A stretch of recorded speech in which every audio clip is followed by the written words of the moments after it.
This is a Kitzur Yoimi as we begin Simin Hey. I apologize. Yesterday we were supposed to go into Sif Aleph. I pulled up a drop short.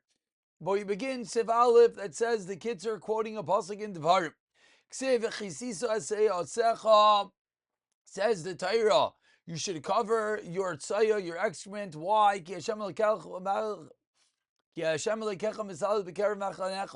Hashem walks in your camp. Your camp should be holy. Should not see any form of erva. From here, teach Chazal.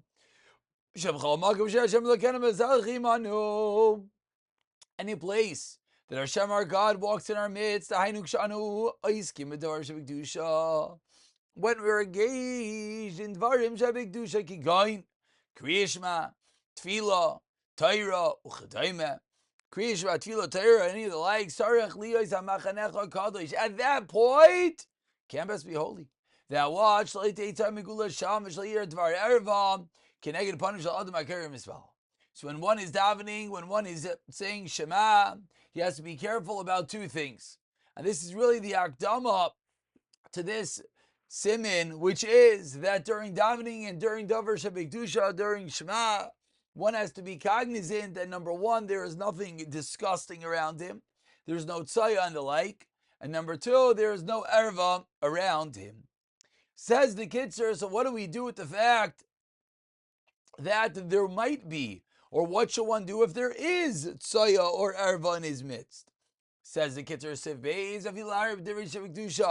even to think in the Torah thoughts, in the place of Torah, you're in. Or called Darshu Masriach, anything disgusting, Aser, Ad, until Sheikh Asa, until you cover it. As the Pasuk says, you cover up the Tzayah.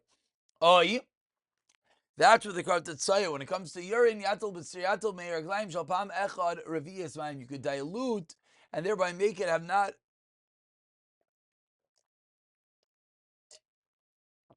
lose its potency and therefore not have a din of tzaya. How? By putting one time meir aglayim into 4 times water. Continues the Kitzur, loishna hayuheim bekli tchila. Doesn't make a difference whether they're in the kli first. V'naisin aleihem water and you put on them mayim. V'loishna mayim bekli tchila. It doesn't make a difference. There's water in it, and the meir aglayim goes on top of it. As long as it's in the ratio of 1 to 4, it is a bottle of meir aglayim. But of it tamyuchlehem, but it's an actual urinal that we're going to have to get to in Sifya Gimel, because the urinal itself might have the stigma and the din of Meir Aglaim. Well, the Meir Aglaim shall shnei pamim. If someone went to the bathroom twice, you need 2 revi'as of 1 rechin la'ilam. So it's not that it is per the quantity of Meir Aglaim of urine, but rather each time one goes to the bathroom, that's how much one has to dilute it. Again, not so relevant in our world of Baruch Hashem plumbing. If I feel and even if it's absorbed, the cargo of a begin and cargo or garment, there's a little bit of moisture of the urine, so I'm going to pour water in it, and then come on Sif Pei, Sif Lamid Beis. We continue with Sif Gimel, says the Kitim Yishayab Al Bisara, if there's some say on one's skin, and again, we have to remember that we live in a world of a hygienic world of tissues and toilet papers and soap and plumbing, but they did not. So says the Kitzur, if there's sayal b'sar, if there's some excrement on one's skin, it might be covered with your clothing. Still, aser b'divrei Kedusha, dvarim shabak Kedusha, or aser shenemar, kol atzmaisei tamar na'Hashem yichamocha. Beinin sheikulam nekiyam, one's entire body has to be naki, clean, v'ish mekilim, but there's some that are naki, a mekel. Afalanach lachmer, says the Kitzur, one should be mach. If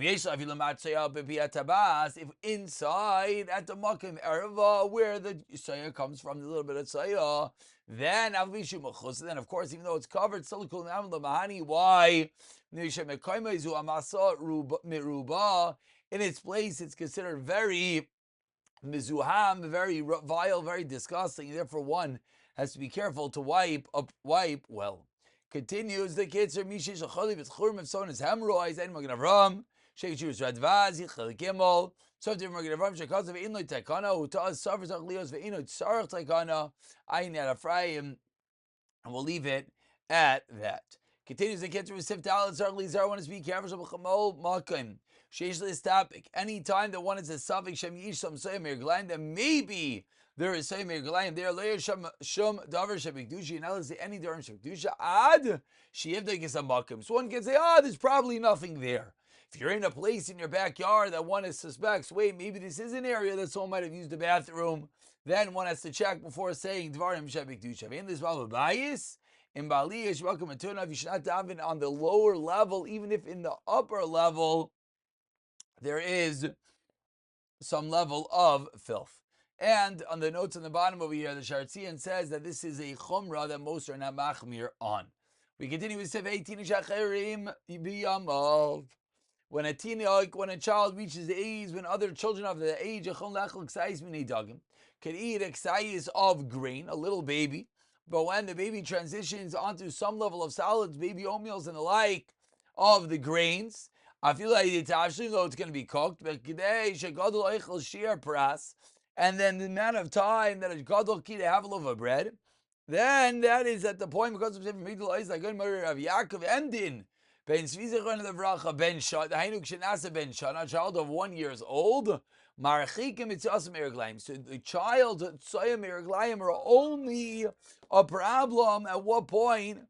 Only when the child is of age that he can eat solids approximately 1 year old. It's good and straight, says the Kitzur. One should be marking from a tzay of any child, even an 8-year-old baby. And we continue with Sivav. Let's say there's soya, even if it doesn't smell bad. Or chatul and ima, the tzay of a cat or an ima, so it's turning aduma and galu shaniar. Indek marchik mem, any type of tzay you should distance before saying any dvarim shabik dusha. V'shar tzay shall be ima chayv any other form of tzaya. Mistama ina misrachas. Generally, it is not disgusting. You don't have to worry about it. If it is indeed smelly, or a dead body, and it's decaying, and important to realize, a bad odor is not just unpleasant, and not just one doesn't want to daven there. It is usher, one is required al pi din to distance himself from such an area. From smelly waters, in an area where they soak flax or hemp. Because generally it's discussed. We continue with Sif Zayin. Soya, Yevesha Kokach, so that's so dry. She nefrachas like the glila, it just crumbles on its own. Arayu ka'afar is considered like afar. But from here, we're starting to realize that there's really always two dinim. This din number one, does this have a din of tzai? Does it have a din of meraglayim? And if it does, it does. If it doesn't, it doesn't. Now we have din number two, which even if it doesn't have a din of meraglayim or tzaya, but if it's stinky and smelly, that it's own problem unto itself.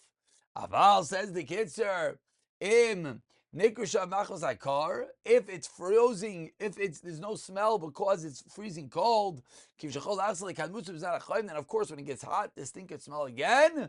Then it still has a shame. So it's covered with snow. That's considered covered, and you could daven near it. We continue with Sivchas, which is really the next step. So you can't daven near the real tzayah, the meiruglayim, etc. So what do? Ad kama marchikin. Hoy, so say if the says behind you, you have to distance 4 amois where you cannot smell it anymore. If it doesn't smell, so the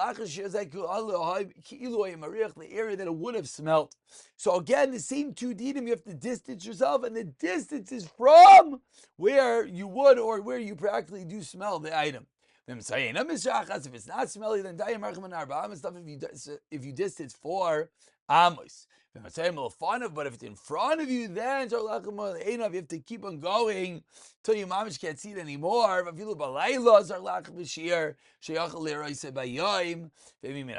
on your side, if there's some that say that on your side, it's a similar din that if it's in front of you, you have to make sure it's mamish not on your side. And he should turn himself, so it'll be behind him. That is how you practically deal with the tzaya until it is removed, etc. I'll pick it up from here, b'siyata d'ishmaya.